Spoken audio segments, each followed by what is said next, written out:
5, 4, 3, 2, 1, sync. Hello, everybody, and welcome to episode 246 of the TTV Podcast. I'm Meso. I'm Barteran. I'm Eljay. Oh yeah, no John, huh? I'm Ven. I'm Phweffie. Rip. And TTV 246, hey, everybody! Hey! How about that there weather?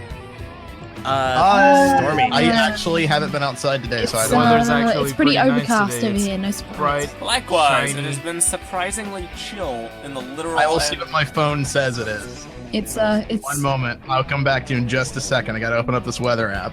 Noted. Or you could like look outside your window. yeah. Yeah, that's too much work. All right. Outside. In the city, it is currently 61 degrees outside, and it's very cloudy. With Is that Fahrenheit with or Celsius? Because I hope that's What do you Fahrenheit. think, Flaff? It's all Fahrenheit. We're Americans. Do you Well- think we know what a Celsius is? Yeah, what the heck is a Celsius? Is that like a kind of Like lizard? another way of measuring Why are temperature. you trying to sell us your Celsius? Yeah, I don't want it. Get out of here, Ah. you foreign... It sounds like you're trying to sell a really Person. expensive car. I don't think that Cell does see us. There's a 51% chance if you... Wait. Oh, wait, no, it's a 10% chance of rain. Aw, that's way worse. 10% chance of humidity. Oh, Was that what God. you were about to say? Yeah, Or you that can was. just look over the horizon. I mean, it says 51% humidity. Or you can just look over the horizon and see some clouds and be like, it might actually rain. Okay, listen, if you want me to go look out the window, that means I actually have to get out of my chair and look out the window. Oh, yeah, Or- I forgot. That's a bad idea. You might have a heart attack. Yeah, I could that, or I would have to leave the recording for a second. And I don't want to do that. I like you guys too much. Oh, I don't want you to die. Apparently I have 66% humidity over here, but I don't feel it. I feel it. I Dude, feel 61 it, degrees okay. outside. That's actually really cold for, like, recently. Yeah, it's been super rather hot. chill here. It's 54 degrees over here. I cannot believe it. This is one of the few times in our history where Meso's gone, so how about the weather? And we've actually discussed the weather. Yeah, because I'm Listen, trying to dude, the not talk weather's about important. G3. Okay. Okay, so Now you screwed it up. You just had to All go I'm and saying- say Let's that. talk about the weather in All right. G3. We should Let's have like talk about big the weather weather in G3. scenarios. The weather is just as important as whether or not the Matoran have hobbit legs, okay? Wow. Yes, because they'll be flushed away by the rain if their legs aren't cool enough. They can't run away. Our from G3 the weather needs thunderstorm. to be like Gears of War 4, where there's just Roadie these run crazy everywhere. weather circumstances Gears of threatening the 4. island.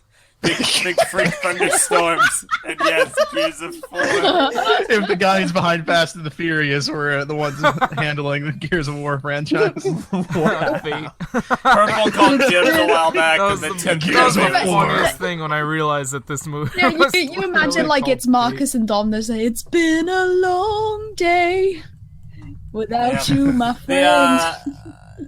Purple called Dibs a while back, not Dibs per se, but she predicted that the 10th Fast and Furious movie is going to have like 10 Garbage. replace the I and the O in Furious. And I support this notion. I think that's the only way forward. Would this be called Furious? Maybe. Or Fast and the Fury-tiness. Hopefully, I'm not I allowed would to just say call it that. Furious if it was me. Yeah. That's the best way to go about it. When did they I don't know what they're going to do for the knife movie, though. Drive cars. Well, yeah, but like the title, though. What are they going to do for the title? I don't know. Man, How do you put a 9 into Fast and Furious? Fast Very 9. Yeah, F9. 9 Fast, 9 Furious. I really don't like the naming convention behind the Oh, Fast so and dumb. Furious movies. I mean, it's clearly working for them, so I can't claim too much. Fine and Furious. Wow. Fine and Rad-on, you're on a roll. Like, gosh dang. Fine and Furious? Fine and Furious. The Fine and the Furious. They've gone from fast to fine. Well, that's fine for them. The Fine and the Furious. I'd watch Yes, it. the Fast and Furious movies are going to go on up until movie 10. Just addressing a couple. And then they're going to go, lives we be want to on do it." another one. Probably. They might do No. a reboot. Oh, Michael Bay it. Yeah. Do not do that. They say they have an ending in mind. Hopefully they don't. They ruin have an Yeah. ending. They've got an ending in mind for those characters. it. Yeah, probably. Oh, Who was let me check that? my messages. Dude, we just got a comment by D. Tenaglia Studios. He said, "Wubba lubba dub." The best thing I've heard Good guy, today. D. Tenaglia. Wubba wubba dum dum. Wubba wubba That was dum great. Poor Nice guy. shout out to D. Tenaglia Studios. Yeah, and I get also, comments quite often. special Cool shout guy. out to our live studio audience who can go to, if you want to join our live studio audience and listen to our podcast recordings live every week in our sponsored chat, just go to Patreon, pledge any amount of money whatsoever, and you can join our Discord server and be a part of our recordings. Where you can post cool comments, jokes, and we'll sometimes read your comments on air, and you get spotlighted every week. It's great. It's a fun place to be. And sometimes we'll go out of our way to torture you Yeah, by talking about sometimes we'll Hobbit make legs fun in of you. every single episode. Well, I wouldn't Louise- say do that. go out of our way. It's just I Eljay is do. painfully obnoxious about this subject. Yeah, that's Louise says, "Don't do it. They've enslaved us for memes." I don't know if that's true. Oh, that is We kind didn't of say you could talk. Get back to work. We have all our Factory. Danny, Patreons where on. did I leave my favorite whip? We have all our Patreons Whoa. on hamster wheels, and they're just pumping out the memes. Come on, you're leading the charge. Where are your memes? I don't know. Okay, so Where are your memes? They're in a dank place. Nice. Wow.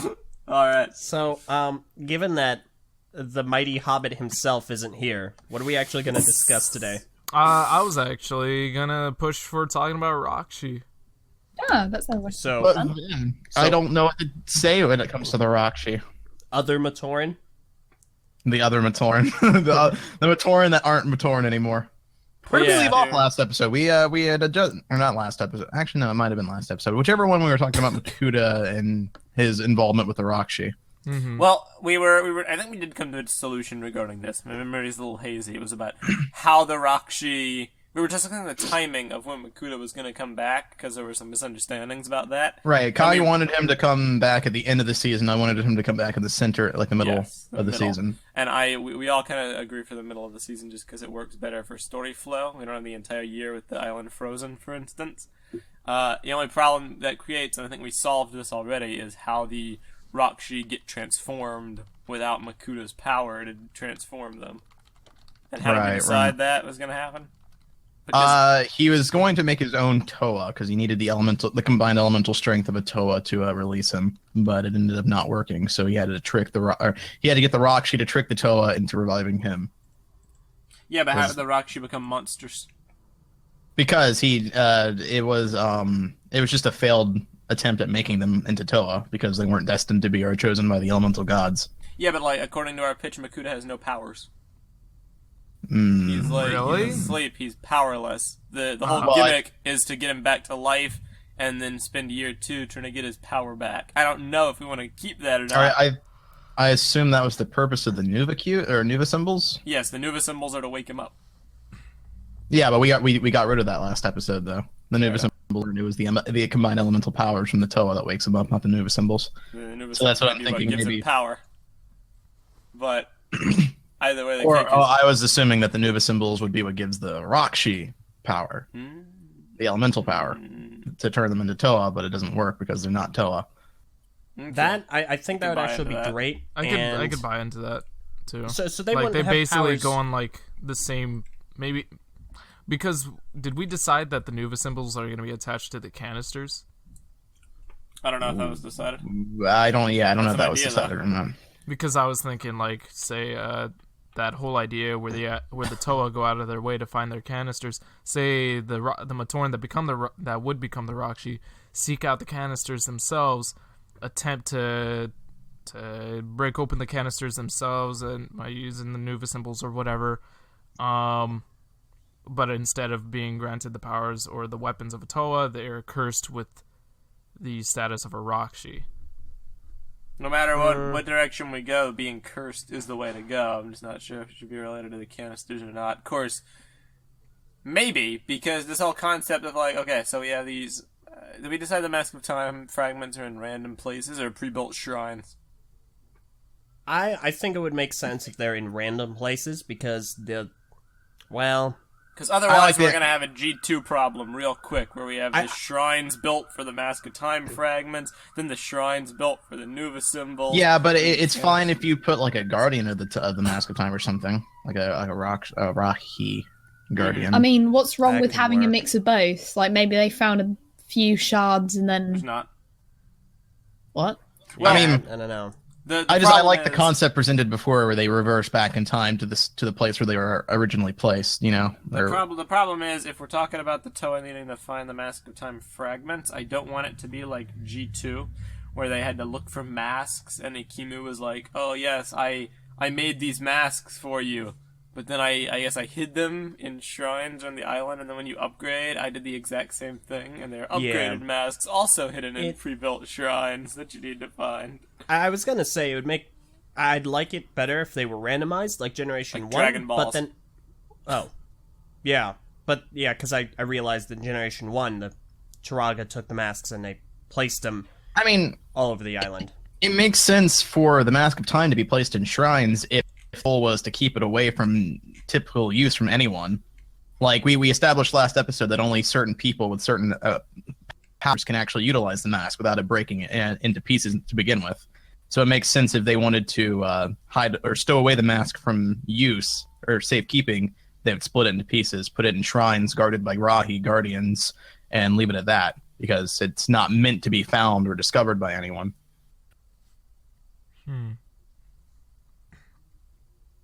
That's true. It seems like there are very easy ways to circumvent this whole problem if the locations are preset. And I was talking about this a little bit last week. Like if they were intelligent, it only takes one person to put on the Mask of Time, right? Yeah. Yes. So just send Tahu somewhere with the completed Mask of Time, and then tell all the Toa, hey, go back to the shrines, wait for the fragments to pop up in front of you, and then take them again. I mean, So they we could can certainly do that if make they it beat easy. the Rahi guard first and we're Yeah. already there waiting. So, I mean, but That's what that's smart like, it's not like the people would Toa have walkie-talkies, though. True. It's going to take some, like, actual planning, I guess, That is to true, make sure that especially 'cause happens. the island's pretty big, from what we recall. Yeah, I mean, that sounds easier said than done. That's true. Oh, I kind of like this idea that Wadon had. Have it so that the spirit of the Toa know where the mask's fragments are. What, like an instinct to like drive them forward, like a compass, kind of? Maybe. They don't know exactly where, but they get like this prickling in their mind, like go this way. Yeah? I like that idea.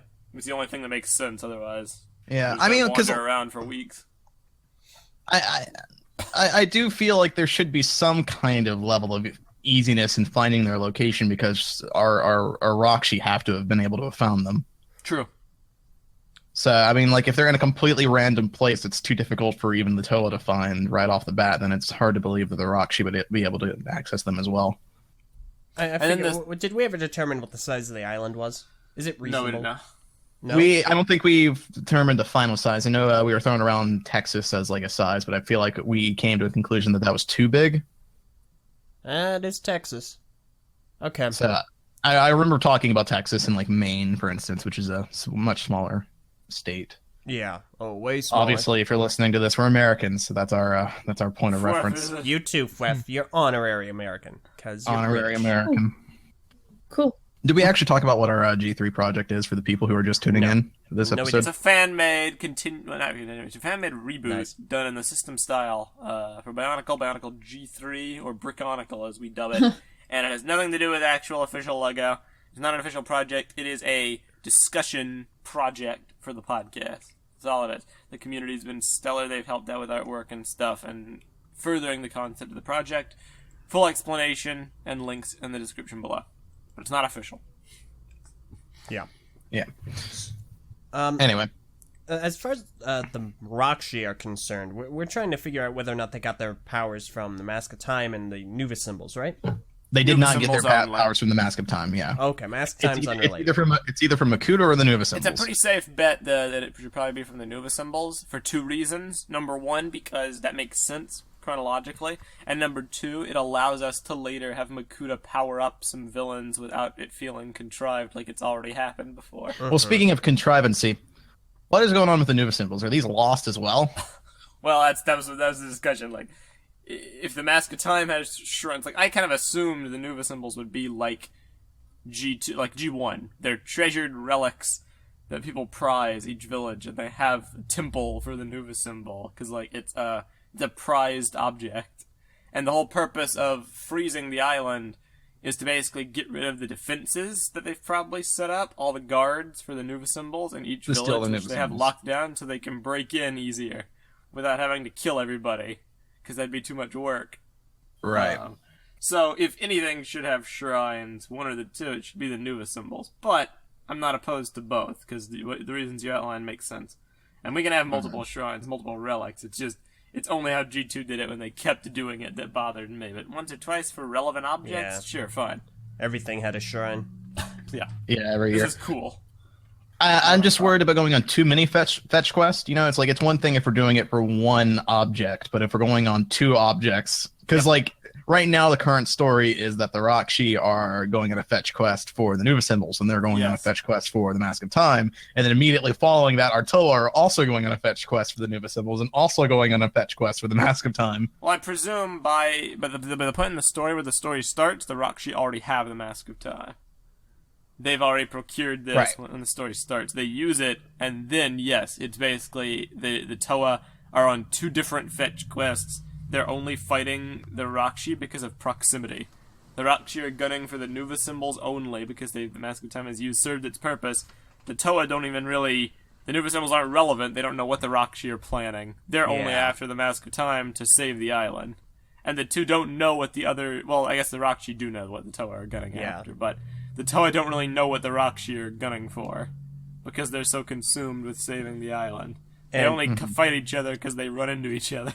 Timeline-wise, that would actually work out well if you guys want Makuta to be awakened mid-season, because they would be already well ahead of the Toa at that rate.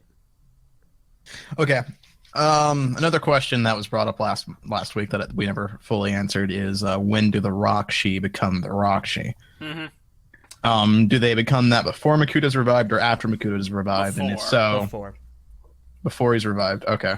I would say the Rahkshi becoming the Rahkshi, if this was a movie, I would say it should be like the intro scene, or if not the intro scene, one of the first scenes of like the Matoran doing shadowy stuff and like.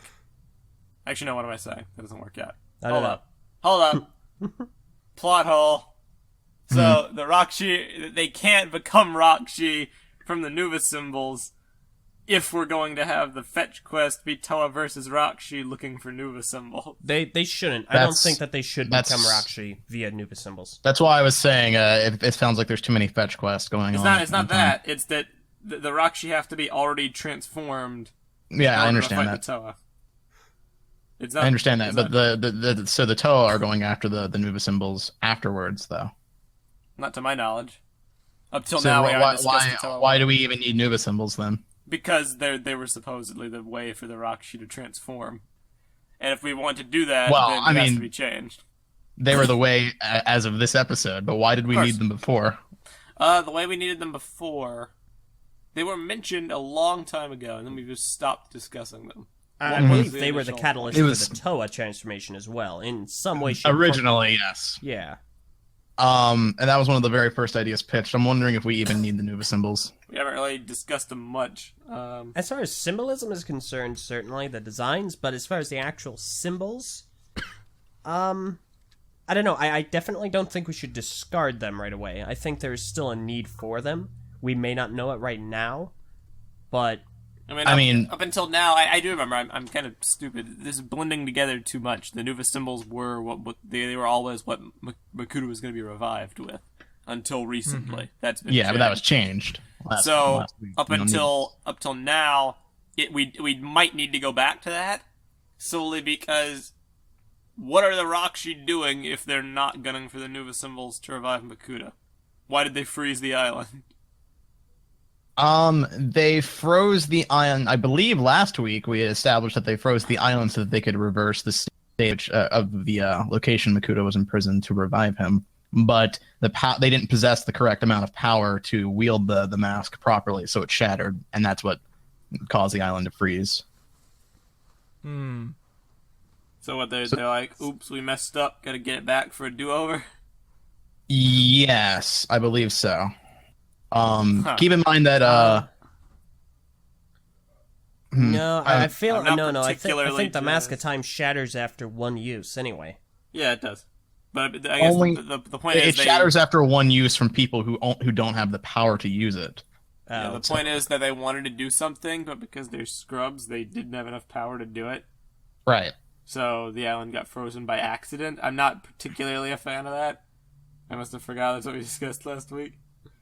That sounds. I mean, that's fine, and you don't have to be a fan of it. I know. Are there any other suggestions you have? The prior plan. What was the prior plan? The Rahkshi gun for objects to revive Makuta. Or the Rahkshi gun for objects, yeah. I'm not a fan of that either. The Rahkshi... Not if we're gonna do both the Mask of Time and the Nuba Symbols. That totally makes sense. I just don't like the main villains for the first year of Bionicle should not be, we got this MacGuffin, but we're incompetent, we can't use it, so let's go get it again, except nothing will change because we still don't have the power. It's the definition of insanity, doing the same thing over and over, expecting a different result, unless the Rahkshi figure out, hey, a new. Well, a the new Rahkshi person. aren't trying to get the Mask of Time. The Toa are. They're trying to save the if island. the Rahkshi want to roll back the clock and free Makuta from his prison, which is, I suppose, a new plan, then yeah, they would. Well, need that was the Mask of old Time. plan, the original plan. And then the plan was to change it so that the Toa revive Makuta by combining their elemental powers. My head is But- spinning. Yeah, this is getting complex real quick.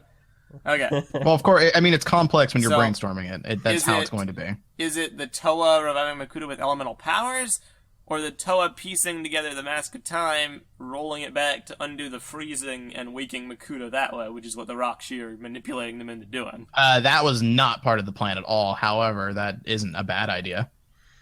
Okay. Yeah, 'cause that's the only way it makes sense. Like the Rahkshi, we realize we can't do it. Yeah, Let's make the Toa do that. But then you get into the thing of, so if the that Toa- actually that makes a lot of sense. I like that. Then you get into the problem if the Rahkshi want the Toa to win. So our sets are gonna have and our not so much our sets. I jumped the gun on that one. Our story Nice. is gonna be the Rahkshi fighting the Toa, but they're not really fighting them. They're kind of fake fighting because they want them to Yes. win. Essentially, yes, they're leading the Toa on. Right. That would be a Well, good zinger gotcha what- moment. What if the Rahkshi don't know what they really want and or need? Because from what I've gathered from this conversation, Makuta's trapped in a couple of different ways. He's trapped with what basically equates to a Toa seal from Generation 1, and he's also frozen in time. So Yeah. from what I gather, the timeline goes somebody... The way of Makuta's actual entrapment depends on what we want to do with the story. The actual things that lead up to Makuta being trapped will Right. revolve around So either what way, we decide whatever we we want to do, do. Makuta has to be trapped by something. Right. So if we're going by elemental powers that that's the revive him, static then thing. yes, his entrapment is sort of like G1's like a Toa seal. But Okay. if we're going by the Mask of Time, we can just say he was killed. So, what if... I'm just going to throw Ham against the wall and see if it sticks. What if he was trapped with both? It So, fell. he somehow somebody fights him, he gets trapped in a Toa seal, maybe it's, I don't know, Akimu and the last team of Toa. Trap him in the Toa seal, Akimu uses the Mask of Time and freezes Makuta, but because he's strong enough, he very specifically only freezes where Makuta is, as kind of like a ×2 authorization kind of deal. And the Rahkshi, not really knowing how to do anything because they're a bunch of dumb cultist Matoran, think, okay, we'll get the Mask of Time. I feel like And you're a we'll racist just- against Matoran. I think this discussion has turned into quite... They have to be short because they're inferior. They're Listen. useless. I'm so irritated at Kahi constantly bringing this up. I think it's Duly turned me noted. Matarnist. But the Rahkshi, they don't know what to do, so they get the Mask of Time and they're like, you know what? Okay, let's try this. And in accident, they freeze the entire island, but that does undo Makuta being frozen because he's frozen in time, but the rest of the island isn't, so it kind of just flips it. I'm not sure if I'm a fan of them bumbling that much. Okay, they I can do it intentionally. I feel that Zeros outlines it very nicely, that what we just spoke about in a concise way. The Rahkshi tried to revive Makuta with the Mask of Time to undo the seal, but they failed, creating danger for the island, thus creating the Toa. The Rahkshi then formulate the plan to use the Toa to break the seal. And the reason I like that is because it doesn't make them stupid. It makes them, like, power-hungry and overconfident. They thought they could mess with forces they don't really understand. That makes sense. The Rahkshi, they're in too deep, basically. They're like kids that got recruited into the mob and then realized, like, oh no, what did we sign up for? Like, this is what we didn't choose this life. It makes sense because ultimately they are cultists. We have to remember that they're fanatical. They're fanatics, exactly. Because they are intelligent to some degree. It's not that they're dumb. They're just they're in over their heads. They then use the plan. Hey, we can spin this. We can save this, guys. What if the Toa revive Makuta? All right, so that all makes sense then, right? So the Rahkshi, they gather the Mask of Time. They try to use it to revive Makuta. It doesn't work. The mask shatters. The island freezes. Toa are born, and then they decide to use the Toa to use the Mask of Time to revive Makuta. Which is what the Toa do. They go through that they first do half that. year looking for the fragments. They both revive the island as well as Makuta. We can probably write it to where the Rahkshi, they aren't battling the Toa to win. They're battling them to gauge their skills. They're new at it, so they can, like, we'll just report back to Makuta when this is over. Give him all this info. He'll have a leg up. Yeah. So that's where our sets come in.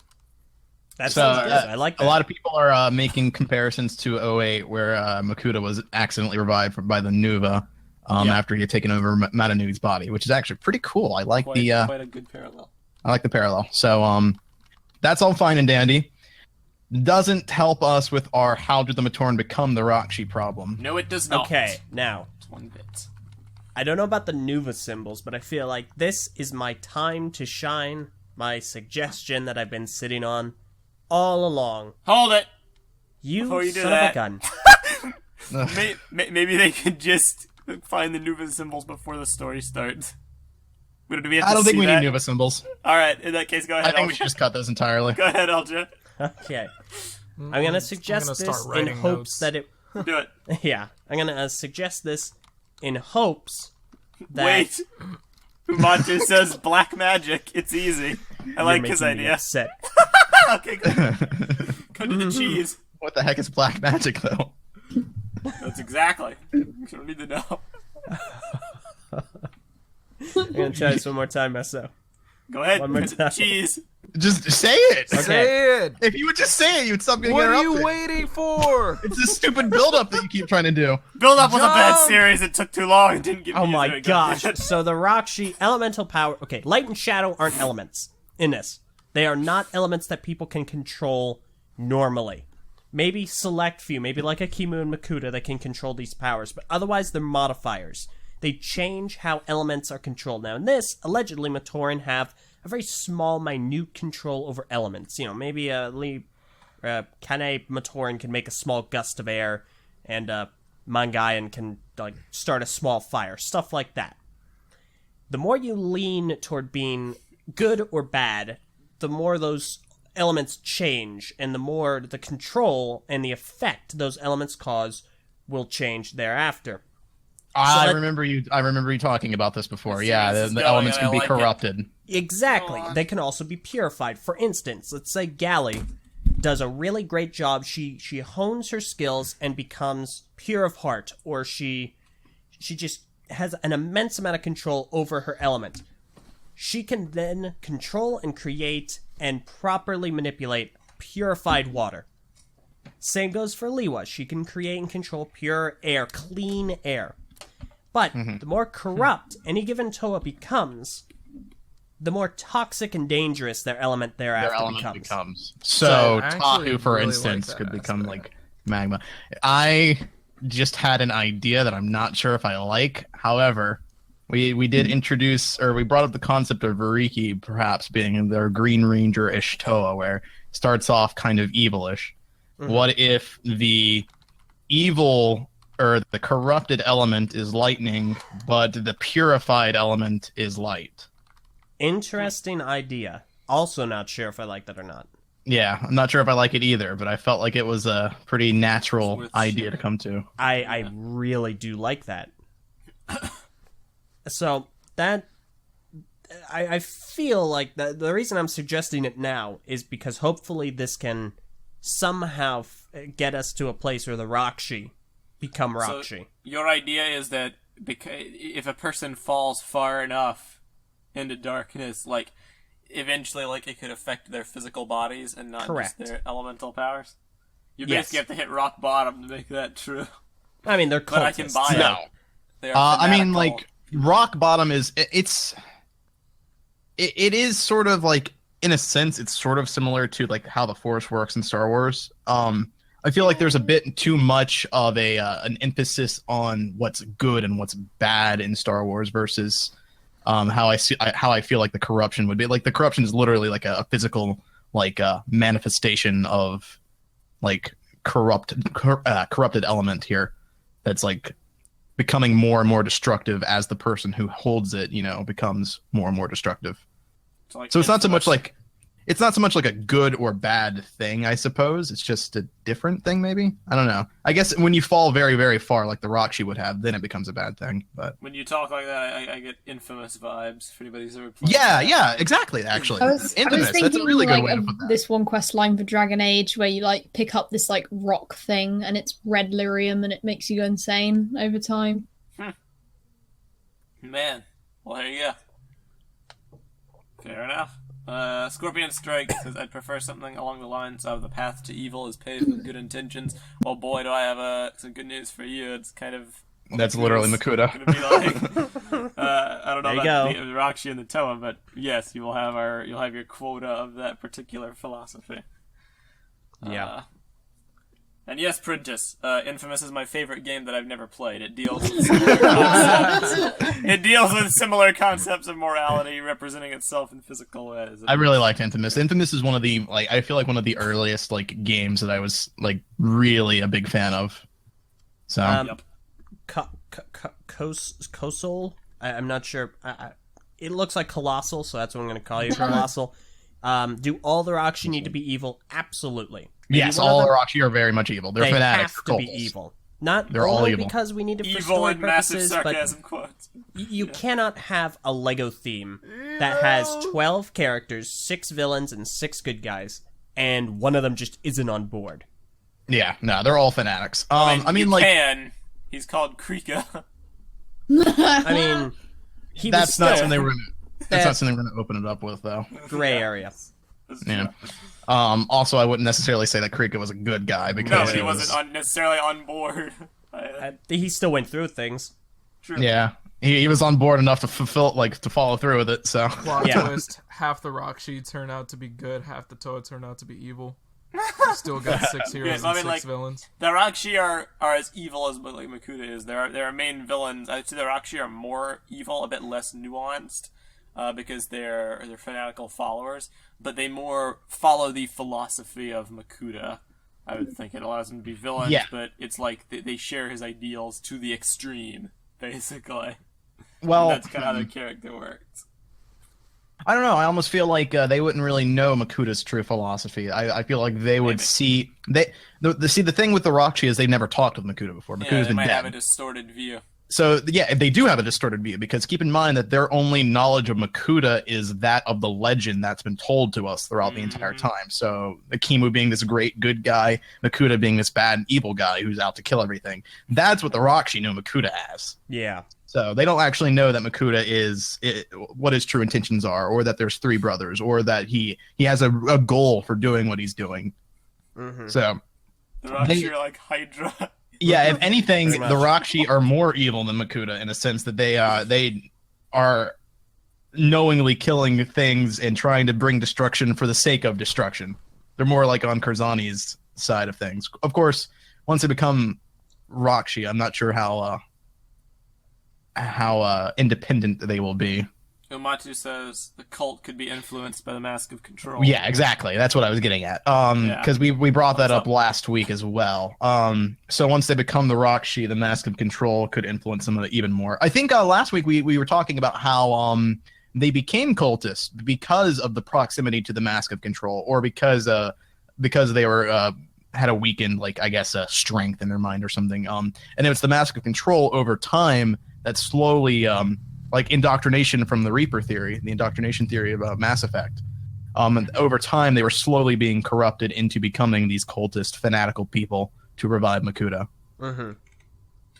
Combo that with the dark and light thing, and I think we're golden. That could explain how far they fell.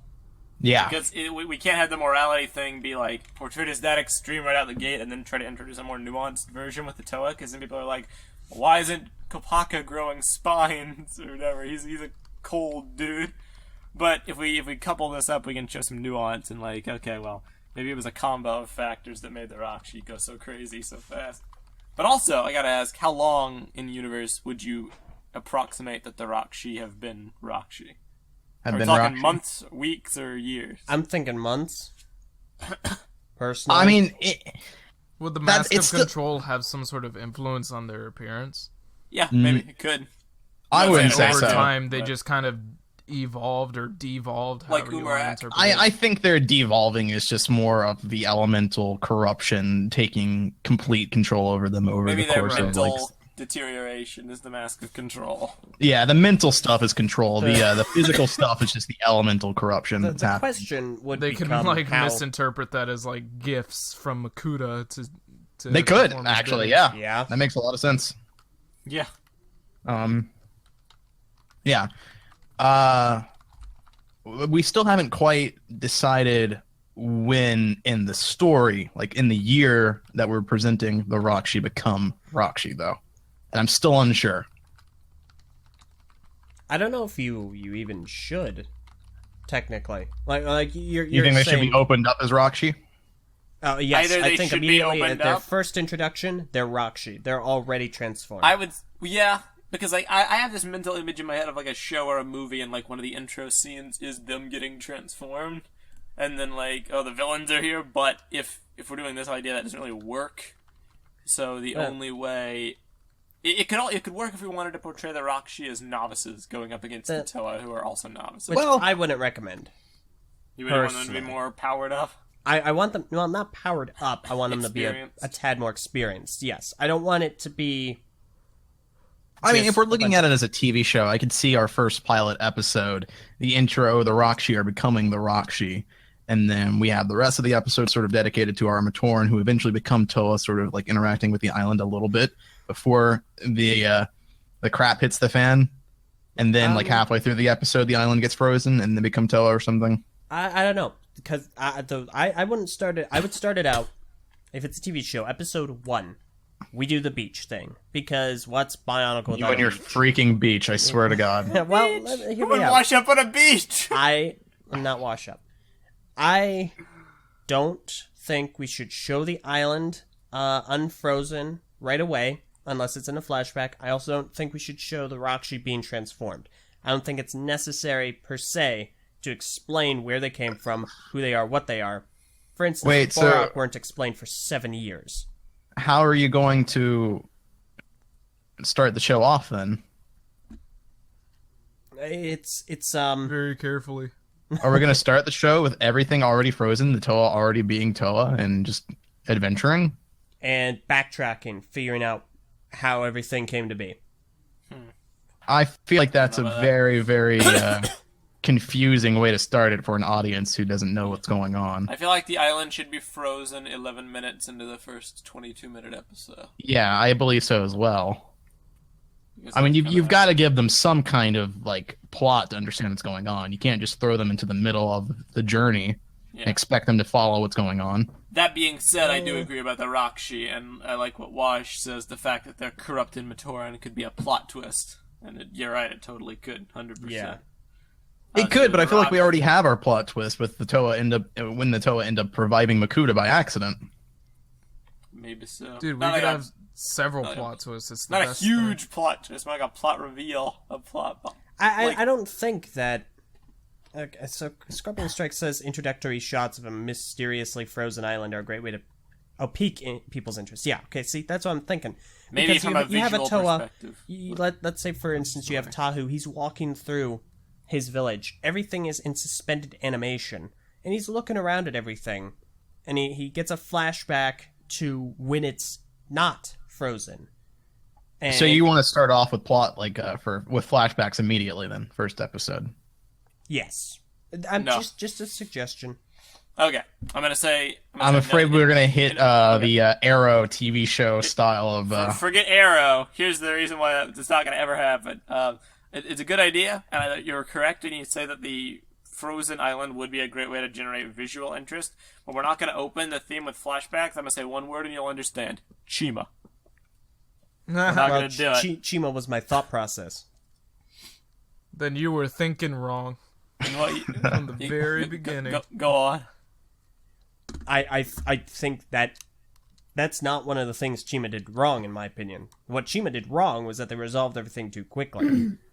I think it's perfectly acceptable to have a plot that that the characters have to kind of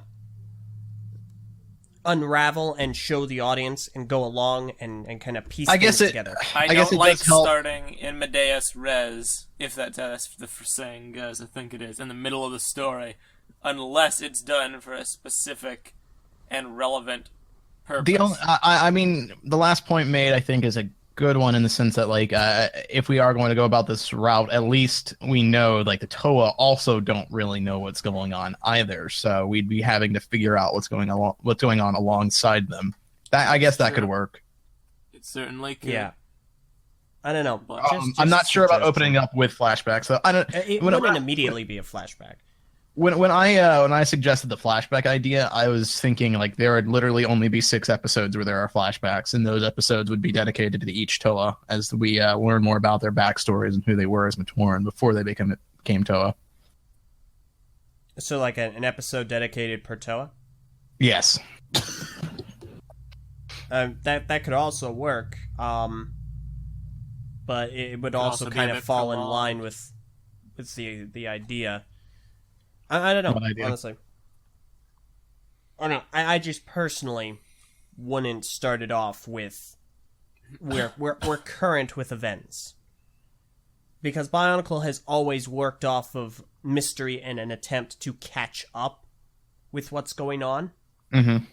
And I feel that to replicate that would be a good idea. There's always a sense of, we don't really see the full picture. Mm-hmm. So that was why I suggested it. Obviously, I know what you mean, Meso, by having flashbacks. They're definitely not they're not ideal to watch because it's already happened and nothing's going to change. There has to be some constant in that. Flashbacks should be reserved for I just context. like the whole unraveling the mystery of what events happened, what led up to this point that we're at now. It is a cool idea.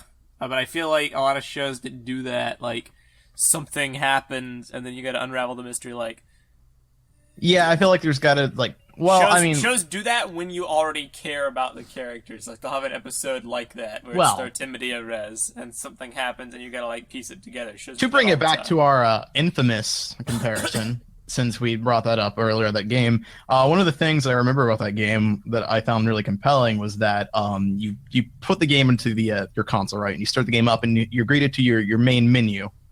The second you click Start Game, the menu explodes. There's this just giant explosion, and you see the city crumbling, and it's just chaos everywhere. And you're like, what the heck just happened? And then immediately you're taken to ground zero. At the very center of the explosion is your main protagonist, and he's like, what just happened? And he's got superpowers, and he can use lightning and everything. So right. That's fair. That's an example of an event starting your plot off. You're right. It could work. I would like it to be done like that, because I did love how that was handled, but that was still real time. They never went back and did, flashbacks until later on in the game. It immediately cut from that scene to days later, he's adjusting to his powers and stuff. And then we learned what happened, but it wasn't That is true. They did give us another cutscene immediately after that once you finish that level, and it's it explains what happened. Yeah, but still, I definitely do remember that starting off. It was very impactful, how that was handled. Yeah. Game was awesome. Can you bring that to Brickfair? Do you still have like a PS3? I do not have my PS3 now. Alright, carry But yeah, so I mean, like, it can certainly work. I think as long as we're learning alongside the Toa, then that could work. We don't need to resort to flashbacks. Absolutely. Okay, So- that's fair. Flashbacks are just the most rudimentary But then, thought like, I had. the flashbacks are still an idea because the alternative is what? Do we have the show open with the island, like, we see like a scenic aerial shot of Artaka, and then like it just gets frozen, and then the Toa are like are they still Matoran at this point? For like I know they are. No, they become Toa immediately after. In fact, there was a question earlier by Pretense that we should probably figure out how to answer is so if the frozen island is what causes the need for Toa, how do the Toa become Toa? Do the elemental gods take their chosen Matoran out of the frozenness and grant them powers and immunity to time? No, they were never frozen to begin with because they don't have elemental powers. They were the oddballs. They were the predestined, Keep in mind that answer that you just said is tied to our original plot where the Mask of Time dispenses its frozenness through the Nuba symbols across the island, and that's why it didn't affect the Toa, but we just cut the Nuba symbols. So elements have absolutely nothing to do with the island freezing anymore. Interesting. Personally, for me, I think the answer, I mean, like, I don't think it's that complex. I mean, yeah, the elemental gods just unfroze them. Yeah. It's not that hard. I guess They have embedded extreme elemental abilities. The elemental gods just gave them an explosion of elements, and it just sort of all came together and unfroze them. I mean, it's more, I think, thinking of it a bit too hard, you know? Yeah, that's an easy answer. They are the destined few, and they're going to make sure what happens. Yeah, that works. I have no objection. Yeah. I don't think we really need to find a complex reason to explain that away. I think it's just what happened. Agreed. Yeah, so the Toa are unfrozen. We start off our year with the explosion that freezes the island. Cool. I feel like we've pretty much got everything sort of figured out as far as the overall plot. We haven't really figured out what happens in the second season other than Makuta's revived. Or not second season, but the second half of the season. Makuta's revived. Yeah, you're right, we haven't really... Well... Okay, but before we jump to that ship, there's the one important thing we still do need to figure out. Oops, no, I'm dumb. Yeah. I was just about to, like, I forgot something. You just realized? No, just kidding. I'm not even going to say it, so people don't make fun of me. Yes, let's go on. I kind of want you to say it now. Yeah, me too. I had forgotten, I have, like, short-term memory loss. I had forgotten what we just talked about the Rahkshi. So I was going to, like, double back to the Rahkshi. Like, no, we got to figure out more about the Rahkshi. Incredible. Rahkshi, I guess... So the Rahkshi are completely, fully transformed. They've been the Rahkshi for months at the time our story picks up. Yeah. So they're experienced. The Toa are novices. They're experienced, but they're fanatical, so they make mistakes. But they're also cunning, so they use the Toa to their advantage. They go around observing the Toa's abilities and fighting them off. And then the Toa inadvertently awaken Makuta end of first half. I think it should be half. End of year. Okay, so... that's where the difference comes in. John agrees with you there. Oh, now I'm starting to reconsider.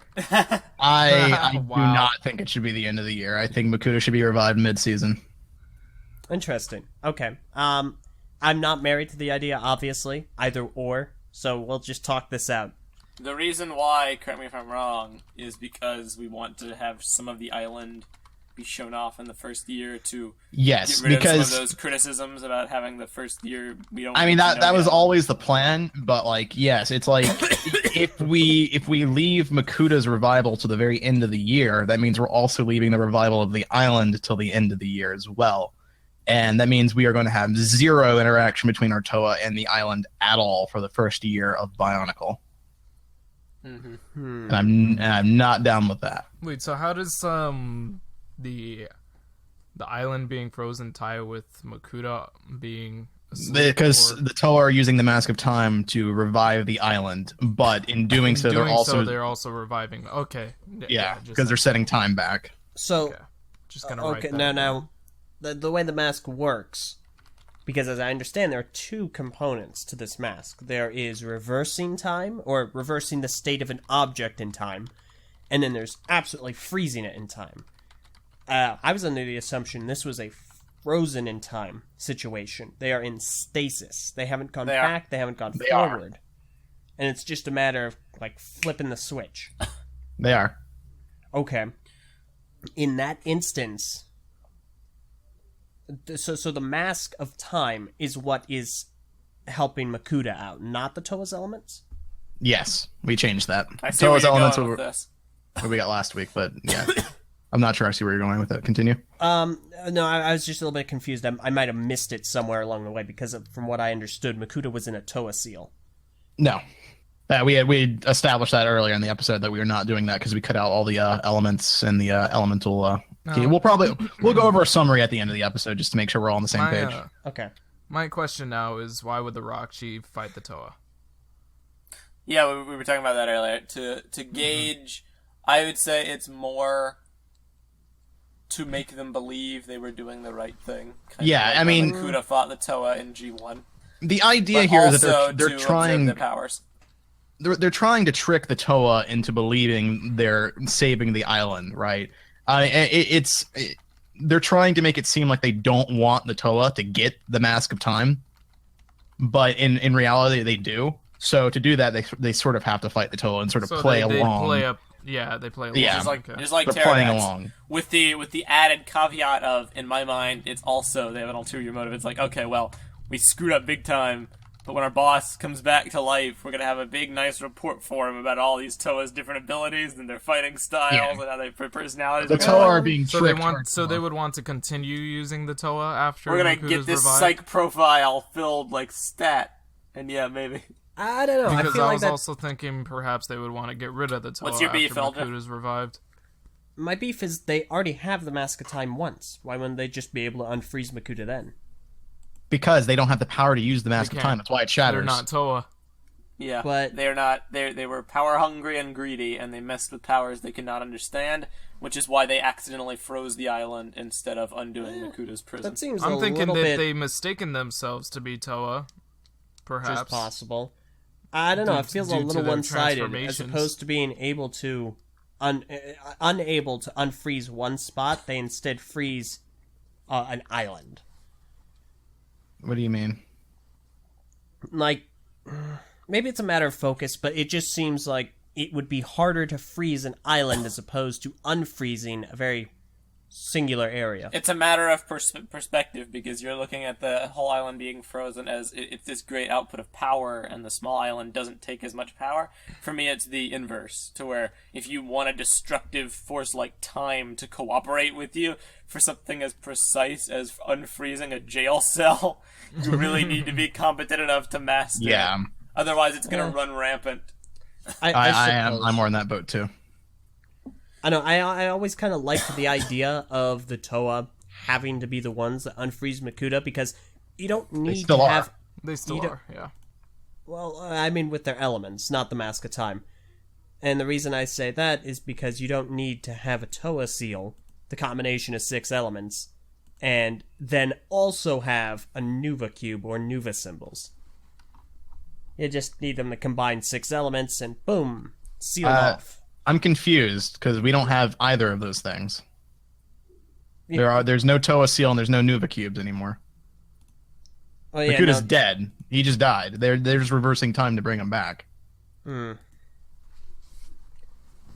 He's not sealed away. He was killed. Oh, I see. Misconception in that case.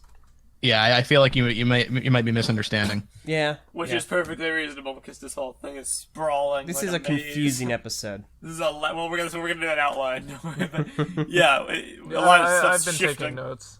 A lot of stuff's shifting around. Yeah, None of it's we've locked changed permanently in stone, because we're changing stuff all the time. But we'll do an outline. Yeah.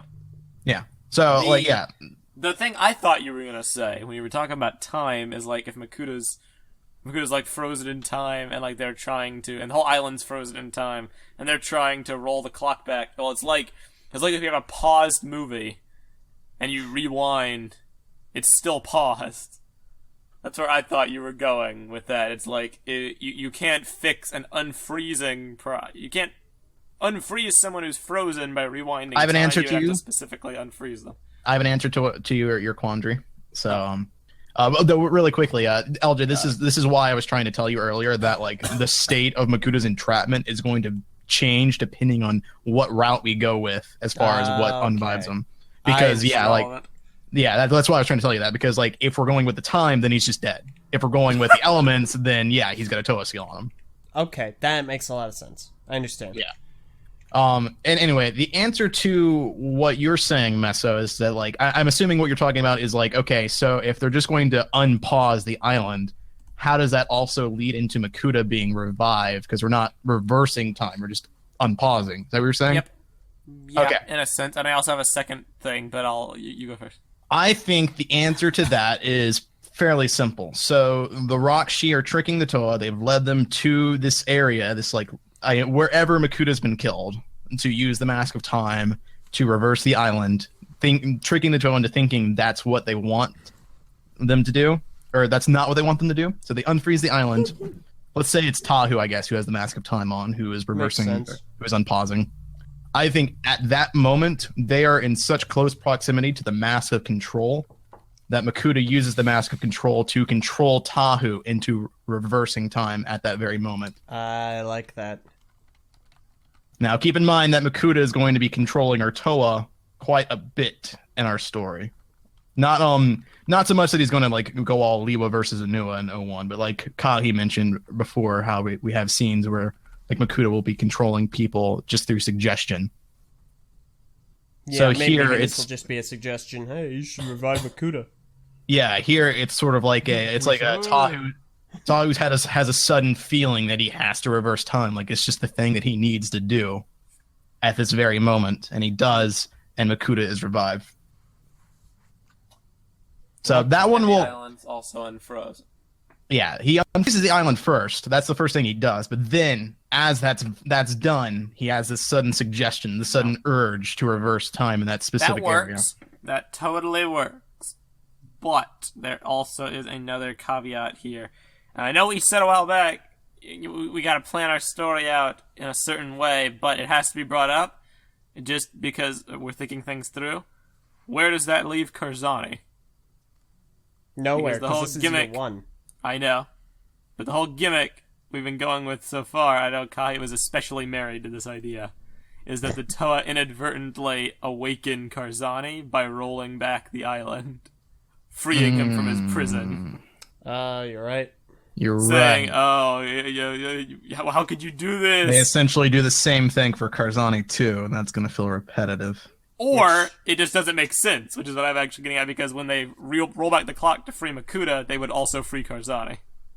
Well, I mean, that's under the assumption that both Karzani, Akimu, and Makuta all died at the exact same time in the exact same place. True. Yeah, because Var, when you were suggesting it, you said specifically that Tahu would focus on that specific place. To roll back time. Fair enough. Okay, yeah, that undoes it. All right. At that point, yeah, it's just about repetitive. Yeah, because So we were talking earlier about that. That was one of the issues I had. And Meso, you had said it would take an immense amount of power and focus to unfreeze one specific point. So that works. I would say so, yes. So here's the quandary we're going to face is it worth factoring in Karzani now to plan out a plot for 40 years, or should we simply focus on a story? I think it's still worth it. Karzani. Just the way that we were planning on doing it might need to be changed a bit. That's what I'm talking about. Is it worth like us having a conversation about changing Karzani's revival now, or should we just go with the flow and deal with that now. when we come to it? No. Yeah, I think right now we don't need to come to that. I think it was a mistake to bring Karzani up so early on anyway. Yeah, because everyone kind of glommed onto him. Yeah, we knew that we wanted to bring Karzani into it, but I don't think we needed to talk about it yet. I fully expect next week we're going to do the podcast. John's going to be back, and he's going to be upset that we changed this idea and ruined the Karzani. Oh, no. Oh, you know he is. And this is why we can never have our G3 discussion without John, because he always... That's right, everybody. We just set up another debate for next week. No, maybe not. You know he's going to come back and want to debate this. Because he agrees that we brought up... He agrees that we brought up Karzani too early, This so maybe guy, he won't. He won't compromise. I commend him a lot. He's very persistent. Listen, about it's stuff. gone Like, beyond the point it's of respectable. commendation. It's gone beyond persistent. It's stubborn. I have a deep respect for it. Kind of grudging against my better I'd have a nature. deep respect if he respected the value of a compromise, which I've done on numerous different occasions, and he refuses to do. Yeah, it's our legs or We or get bust. it. We get it. You vape. Shut you. You vape. He doesn't. Jeez. All right. So We'll factor Karzani out. yeah, for right now we'll ignore Karzani. We'll probably ignore him for a good long time as well, because right now he's really not important. We'll figure that out going forward once we start understanding what's going to happen in year 2 and year 3. Okay. As far as what we need to do to finish up year 1 before we can actually start doing some real world building, like the characters and everything, we need to figure out what we're going to do for the second half of year 1, the plot once Makuta's been revived. Can Makuta just he's gonna be his Matoran self? Oh wait, I'm an idiot. I know what we're going to be doing. I forgot all about it. We already said this. He's going to start setting up the Civil War for year 2. Yeah. From a story perspective, how does that we're gonna have a summer wave of sets, for instance. What are those gonna be like per se? Let's see. I'm not Okay, sure. I'm still not on board with the Civil War. The Civil War is intrinsically tied to the discussion that we've yet to have, and we still need to have about villains and figuring out who's going to be the villains for the next 2 years and how they're going to get their powers. It'll be Loki and then Ultron, and then we build up to the Civil Wars. Oh my gosh, that was a Meso level comment right there. What I would say the second half would be, if it was me, it should be about maybe set up the seeds for the Civil War. Also, Makuta should have some semblance of power back at the end of the first year of Bionicle. Into the Winter Wave, he gets revived and he's in a weakened state. Summer Wave should be him trying to get some small degree of power back, enough to do stuff. So, if we wanted to have Makuta power up some people for year 2, he could conceivably do that. And actually have the power necessary. Rather than, I think John's idea was, he spent the entire year 1, he's weak and worthless. And then the entire year 2, he's trying to get his power back, and then only by the end of year 2 does he have any power at all. I'd rather not have our main villain handicapped for 2 out of 3 years.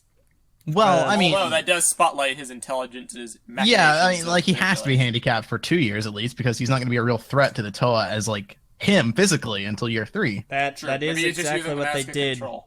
That's what they did for Generation 1, the Golden Years. His Makuta was a non-entity primarily through year 1, and so he had the Rahi go out and do things. And in year 2, when he finally has a body again, he sends out the Borak.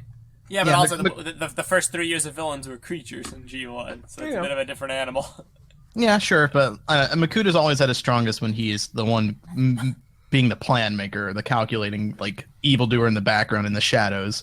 Not so much the brute force monster thing that the Toa has to fight. So. Agreed. I just want him to have enough power to power some people up. If we wanted to have other individuals, and we could still do that. It's just we'll have to think about that a bit more and do some actual. Then we get into the whole discussion about can we have Matoran be villains? Can the Matoran fight the Toa? Do they need regular legs or short legs? And how can the Matoran get powers? We had all those pitches last week, like Akmu and Mariko, Luis's character, and it's how do they get their powers? Right. How can they fight against the Toa? We've yet to have. We'll have to talk about that. We'll probably talk about that next episode. So next episode or off the podcast, who can say? We'll probably do it off the podcast to be real, just so we have some kind of idea to go into the next episode with. Yeah, guys, you don't understand. We're trying to keep the leg discussion off the podcast, so you guys don't have to hear it, but it's still going. Basically, yeah, we had a big brawl in the chat the other day. I was working awful. and we had a big knockdown. Kahi doesn't believe it's a majority against him. He thinks he has allies here. But yeah, so we'll have to talk about that. I do think that with the second half of season 1, we can at least do a bit more local problems, because obviously my initial pitches for Kopaka and Tahu's characters haven't been approved or anything. But those are instances, for instance, that can sort of set up some bad blood and conflict between certain characters after that. frozen. Dang it. That Makuta can then play around with, for that second half. So there are certain things there that we can start working on. I guess it just... Yeah. That could work. I'm thinking one step ahead. It's because I'm thinking of sets, and I'm just wondering, if we can't do anything for sets for the second half, maybe we could do what Ninjago did, where they had. Well, keep in mind, going into the second half, into our second wave, the Rahkshi have not been defeated. In fact, they won. They got Makuta revived, and they are now in an island where their leader is back in the Toa. While the island has been unfrozen, they are still very much, they have not won at all in the fight versus the villains. So our villains are still around. We just got to figure out what to do with them. Totally. Because, what some themes do, like Ninjago Skybound is the most recent example. They had a wave of sets, but there weren't enough set spots in the wave to do all the sets they wanted to do. So they ended up having to spill over into the next wave, and they released several big sets that were important in the story they just didn't have space for prior. Like the ninja's prison escape and the lighthouse. Those were great plot elements. But when I'm thinking about our pitch, I'm so the first half year's story, we have a set wave. Presumably all the big important moments could be captured in sets. The only thing that could not be is villages. And I'm wondering, could we have a few village sets in the second half? You lagged out there, dude. I have no clue what you said. That sucks. Audacity got it, I'm sure. So we're but we say, didn't. I know what you're getting at. You're basically... Am I better? Yeah, you're good. Yes. To sum it up, the Lego Movie syndrome. Spillover, but what would that be? Oh. We can't really have conflict. Maybe villages? Okay, may I make a suggestion?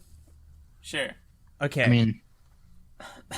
what if first wave... So, regarding the Rahkshi, their transformation, I figured they would have at least had a change happening to them, or at least have happened.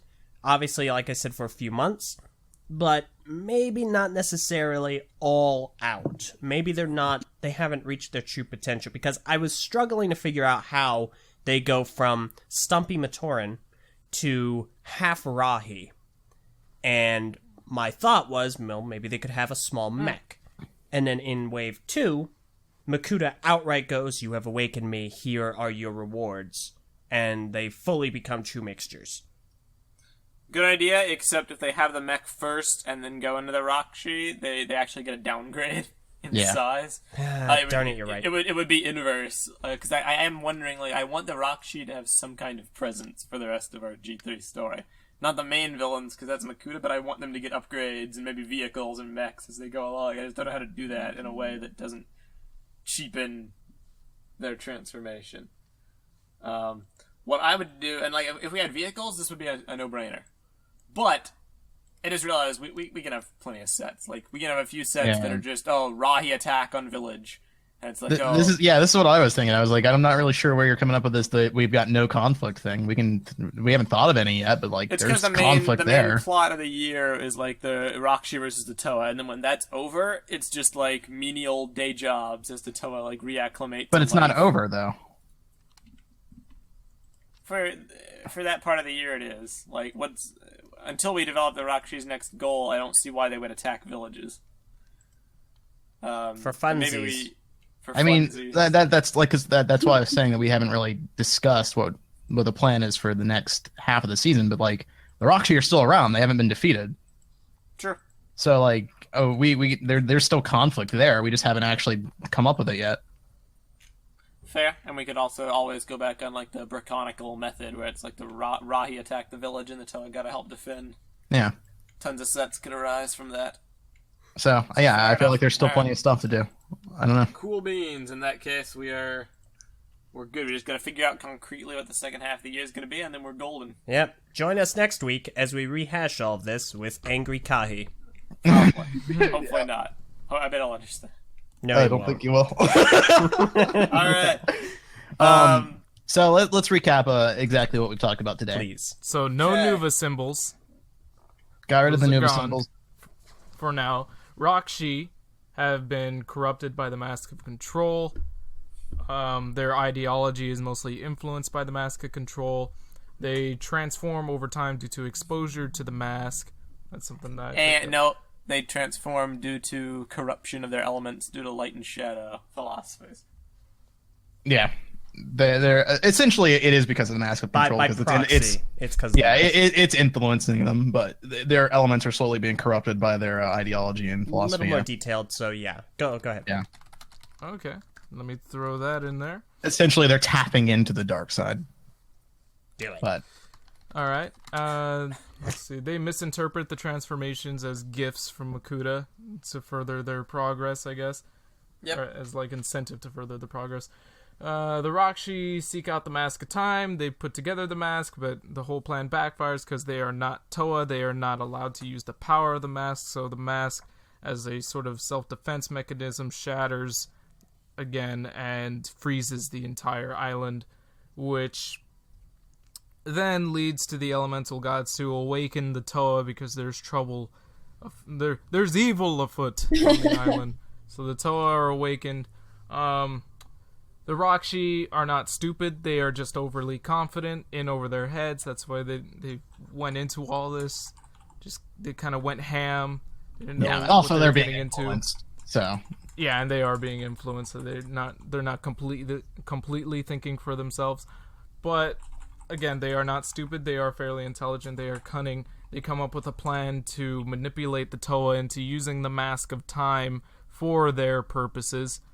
They're going to trick the Toa into thinking that they're going to save the island by gathering the Mask of Time parts, putting them together. Little do they know that by doing so, they are also freeing the Makuta and fulfilling the Rahkshi's original intentions. exactly.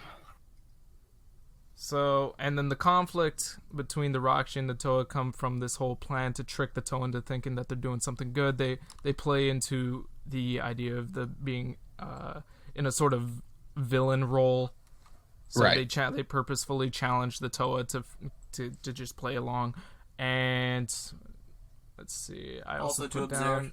We also established that light and shadow can sort of manipulate the elements into either purifying the elements or turning them into some dark force, I guess.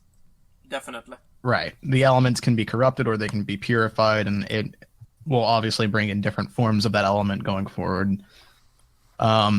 Yeah, all that sounds good. I think the major changes that we've introduced for this episode that are going to be our part of our new canon going forward is that we have now cut out the Nuba Symbols entirely. Obviously, the symbol itself will still be around, but as physical items, artifacts, those are no longer going to be a part of the story. Mm-hmm. Until they're introduced later on. The freezing of the freezing of the island, the destruction and then inevitable revival of Makuta, as well as the Toa being excluded from being frozen. None of that has to do with elements anymore. All of that is basically being cut. The elemental artifacts aren't a thing anymore. So it's all to do with the Mask of Time now.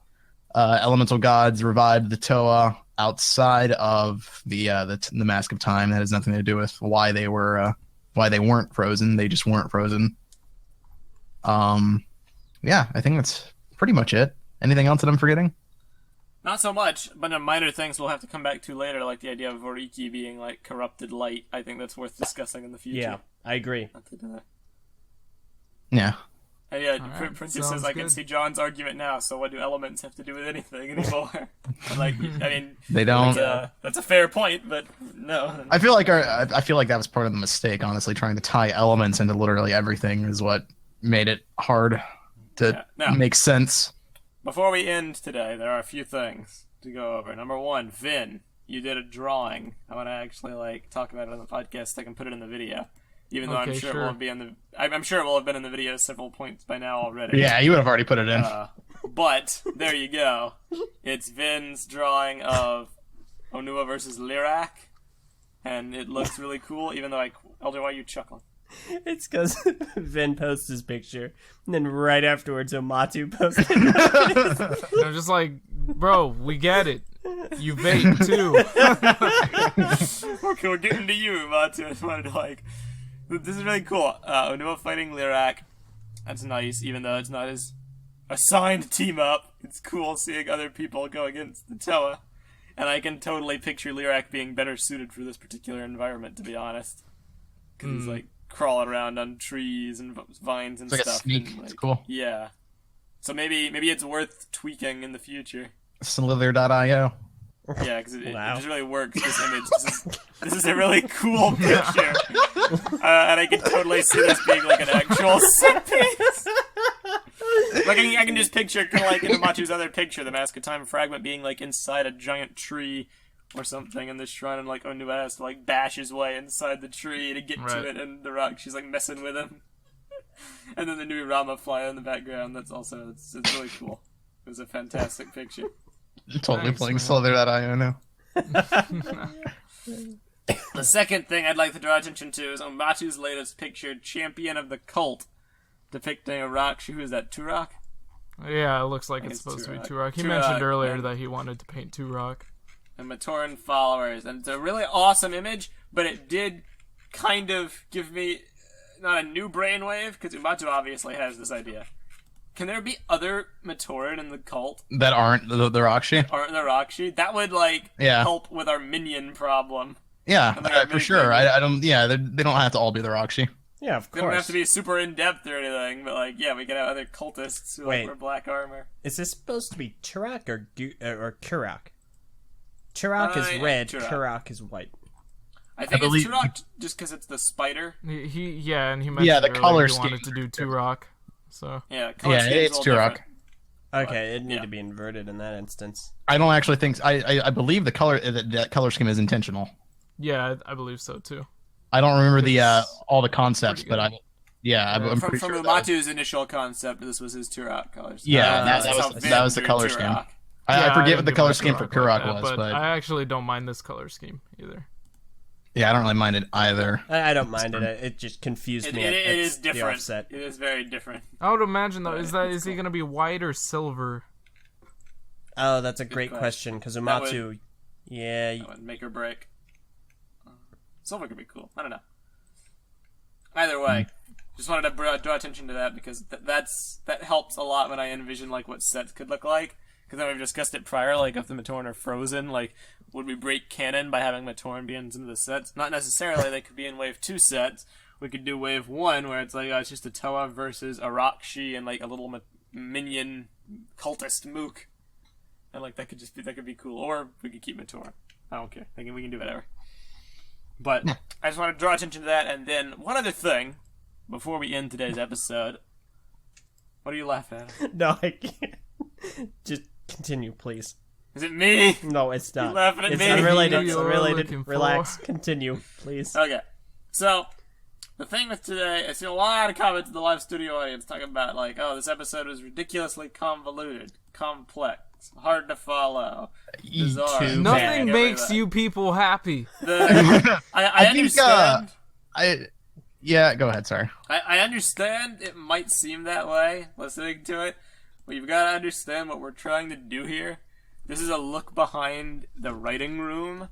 We're trying to work through the story by discussion, because by discussing it, we figure out obvious plot holes, things that we miss. Right. It's the kind of thing like, you're basically listening to last year's TTV in reverse. Instead of us complaining about a story that makes no sense, we're breaking it down We're for trying to hours. make We're sense trying out to of the make a story. story that makes sense Yeah. by talking about it for hours. It's really important to understand that because I keep seeing the comments from people that are like, oh, why don't you guys write this story in a professional manner? It's like, this is still This the is how people do brainstorming. it. We're still brainstorming the story. We haven't actually written the story yet. That'll Just be very- something later. You're and more than later welcome down. to criticize our plot itself when it comes out I think later on. it's- And I Yeah, can even once the understand- story, because like essentially what you're getting is insight into things that aren't usually made public. This is the kind of stuff that is done behind the scenes before the story is actually written and you see the story. Exactly. So Then I can, Plus, Oh, it's more than one person actually writing a story. This isn't just some random fan Casey just single-handedly writing down some fan fiction. No, we have multiple people that are trying to work on a story and Yeah. build a world. in the sense that this was actually happening, the story that you would be getting would actually follow a narrative where you are being led to these plot points naturally, so they don't just come out of nowhere. They're not ever changing like they are in this podcast, because right now they're it's still brainstorming. So exactly. So I can totally understand if like this kind of chaotic mess of a podcast doesn't appeal to you. That's a-okay. You swear the Marvel movies were all thought of by one person, though. I'm just explaining, like, if you're confused or wondering why certain podcasts are so chaotic or certain podcasts have debates for hours, it's because we are still in the concept phase. We have yet to actually, like, write down stuff on paper and, like, craft, like, a written story with, like, a script, you know? This is, like, the only time stuff has ideas. been written down. Yeah, this is literally, like, the only time, aside from message boards debates, so we can come back next week and have revelations, and then it'll completely change again. yeah, things will be changing. Things are ever changing in the concept stage. So hopefully, this episode, good stuff's happened. We might refine and tweak stuff in the future. We might come back to it, but we got at least a decent, like, I can see where the story would go. I can picture the TV series for this year of Bionicle, and it's shaping up nicely. So that's progress. That's very good. For now, we're going to go ahead and end this episode of the TTV Podcast. If you would like to become a part of these discussions in the future and listening to the podcast, please feel free to go become a part of our live studio audience by pledging to us on Patreon. We greatly appreciate your support, and we love having you people in the chat. Special shout-out this week, Patreon shout-out to the one, the only Wadden. Oh, yeah. Maker of memes. What down? Maker of pictures. He always is there every week. I feel like we shouted him out before. Probably. Special credit. Here, I'll shout out other people, too. I'll break the rule. Shout out to Bro Peaky as well. No! Cool. There How you go. dare Shout you. out to Umatu, my fellow Yeah, artist. okay, no, we don't need to Okay. shout out Oomatu. That That man is shout shouted out out to practically Eljay. every Shout out episode. to Walk Shout out to John for not No. being here. Thank you. We Nice. actually got some We stuff actually done got today. something done. Okay, no. Join us next week when we don't. Yeah, out to join us Makuta, next week still for the status frozen. quo to be retained. Thanks, Kai. All right. Thank you all for listening. We'll see y'all next time. Have a good week, everybody. I'm Meso. I brought her in. I'm LJ. I'm Ven. I'm Phweffie. Hey, Hi. This is episode 246. How I forgot you were here. Me too. Sync us out. Sync us out. What episode was this? What episode was it? 246. What episode? 6? 246. What? 6? We're on episode 246. 26? 246. Are you sure, dude? Are you sure? Never synced out. I'm pretty positive. Sync us out. Are you sure? Meso, why are you Yeah. Are you delaying sure the about sync? that? Yeah, Meso, why are you delaying the thing? 5, 4. No, I do it!